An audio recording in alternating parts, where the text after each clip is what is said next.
Del cielo, por Aristóteles, 27, libro tercero, capítulo 1. Los cuerpos sublunares implican la generación. Revisión de la teoría de la generación. Hemos hablado hasta ahora del primer cielo y de sus partes.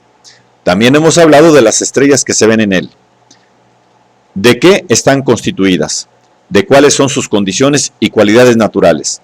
Y hemos dicho, además, que son inengendradas e incorruptibles. Ahora bien, puesto que las cosas que decimos existen por naturaleza, unas son sustancias, otras son obras y modificaciones de las sustancias. Y llamo sustancias a los cuerpos simples, el fuego, la tierra y las cosas que están en su misma línea o género. Y también todas las cosas que están constituidas por estos elementos o cuerpos simples, como son, por ejemplo, el cielo y sus partes, y luego los animales, las plantas y sus partes. Y, por otra parte, las modificaciones y acciones, los movimientos de cada uno de ellos y las demás cosas, de las que estos elementos son causas por fuerza propia, y las alteraciones y cambios que se realizan recíprocamente de unos en otros. Es evidente que la ciencia de la naturaleza y de los cuerpos es muy plural, pues todas las sustancias naturales o bien son cuerpos o bien se producen con los cuerpos y magnitudes.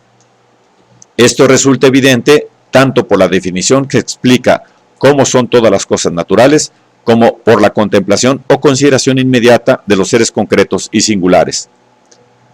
Dijimos ya bastante sobre el primero de los elementos, sobre cuál es su esencia natural y qué es inengendrable e incorruptible, y qué es ingenerable e incorruptible. Nos queda ahora por decir algo acerca de dos de ellos. Y si hablamos de ellos, tendremos que hablar o hacer referencia simultáneamente a la generación y la corrupción. La generación, en efecto, o bien no tiene lugar en absoluto, o bien se da tan solo en estos elementos y en los seres que están constituidos por ellos. En primer lugar, pues, es esto lo que hay que considerar, a saber, si existe o no la generación. Los filósofos que primero se dedicaron a la inquisición de la verdad fueron distintos en su parecer de las ideas o teorías que nosotros exponemos ahora, y estuvieron también desacordes entre sí. En efecto, algunos de ellos quitan del medio la generación y la corrupción, ya que, según su opinión, ninguno de los seres que existen se engendra o se corrompe. Antes, tan solo nos lo parece. Por ejemplo, piensan así Meliso y Parménides. Pero hay que pensar que ellos no hablan de manera conforme a la naturaleza de las cosas, aunque por otra parte lo expresen bien igual que las demás cosas. Que existen algunas cosas ingénitas y absolutamente inmóviles es algo que toca más a una especulación distinta y anterior que no a un estudio de la naturaleza.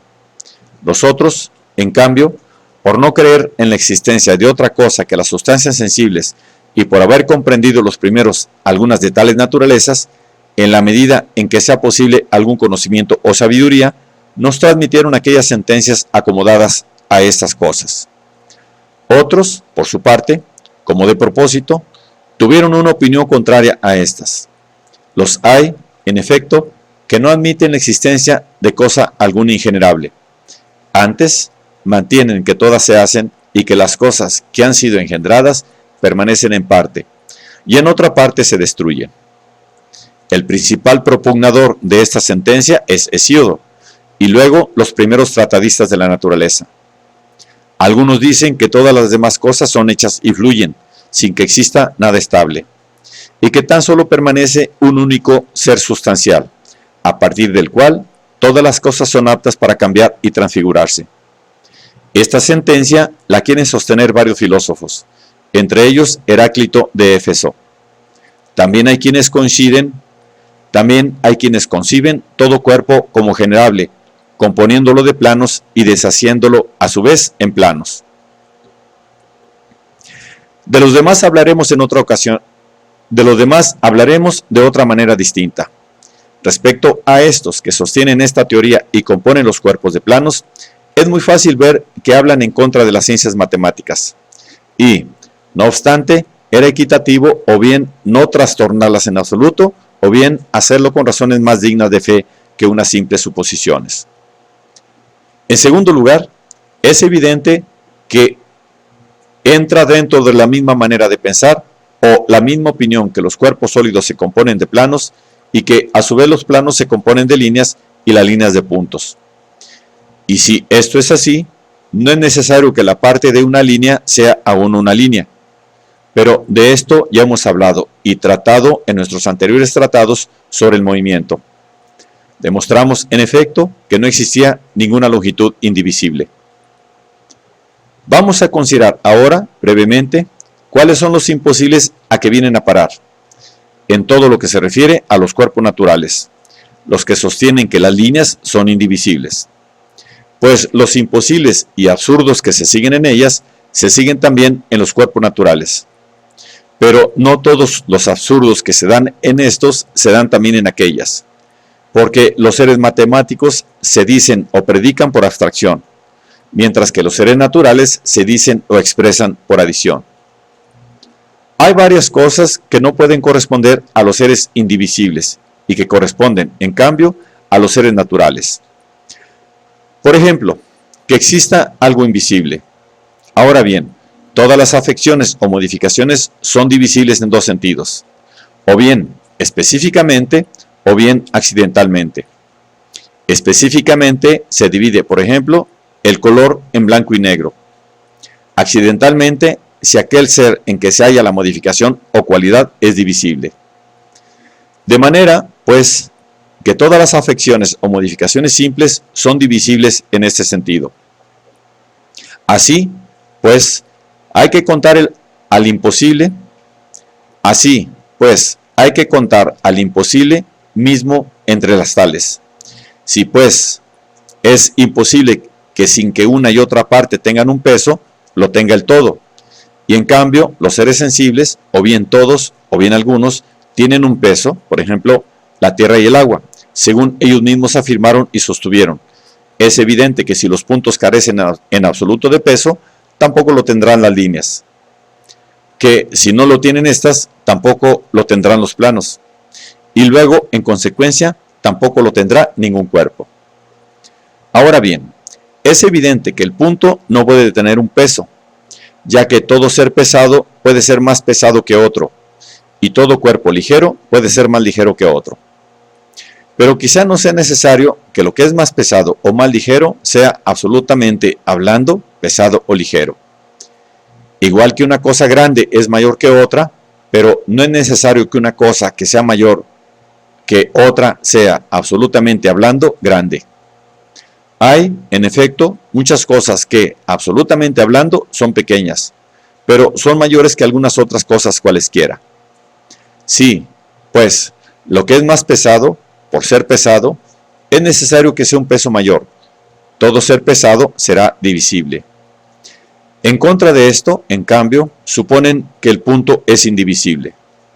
Además, si lo pesado es denso y lo leve es raro, y lo denso se diferencia de lo raro en esto, a saber, que en una masa igual hay una mayor pluralidad del ser, en caso de ser el punto pesado y ligero, será también denso y raro. Pero lo denso es divisible y el punto no puede en manera alguna dividirse. Y si todo ser pesado debe ser duro o blando necesariamente, se puede deducir de ello con facilidad otro imposible. Es, en efecto, blando lo que cede hacia sí mismo ante una presión. Es duro lo que no cede. Ahora bien, lo que cede es evidente que es divisible. Tampoco habrá peso procedente de los seres que carecen de peso. Pues, ¿cómo van a determinar, si no quieren fingir, en cuántos seres ocurre esto y en cuáles de ellos? Y si todo peso que es mayor por el peso de un peso mayor que otro peso, venimos a concluir que también cada uno de los seres que carecen de partes tendrá un peso. Pues, si 4 puntos tienen un peso, lo que conste de más puntos que esto es más pesado que un ser pesado. Y lo que es más pesado es necesario que sea pesado. Igual que es blanco, lo que es más blanco que algo ya blanco. Y sin duda, aquello que es mayor que un punto será más pesado una vez quitado el equivalente, de manera que un solo punto tendrá peso. Por lo tanto, parece absurdo que tan solo los planos puedan componerse como las líneas, pues igual que una línea respecto de otra se compone de una y otra de manera que la longitud y por la anchura. Así es necesario que con un plano se componga otro plano, y la línea se puede componer con otra línea, sobreponiéndolas no solo por oposición, pero sí pueden componerse también en la anchura. Resultará un cuerpo especial, que ni es un elemento, ni consta de elementos, si se compone de planos según el modo dicho.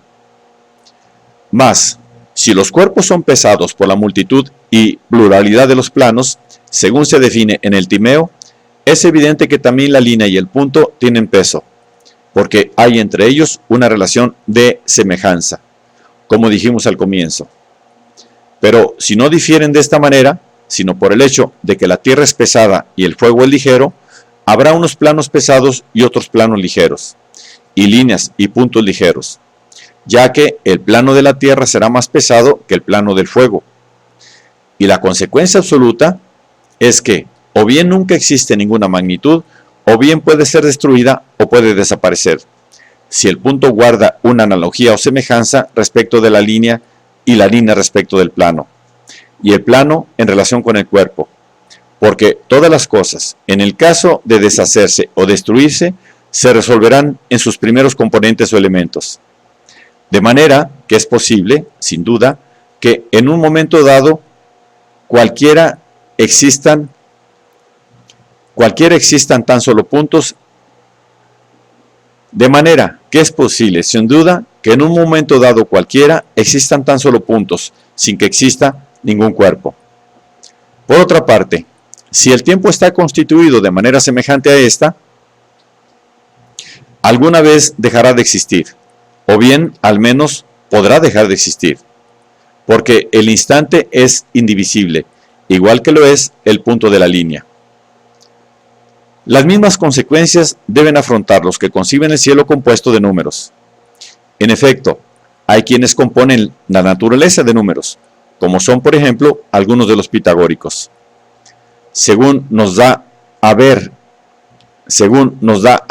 en sus apariencias el mundo fenoménico, los cuerpos naturales tienen peso y ligereza, mientras que, por su parte, las mónadas, por más que compongan entre sí, no pueden dar lugar a un cuerpo ni pueden tener un peso.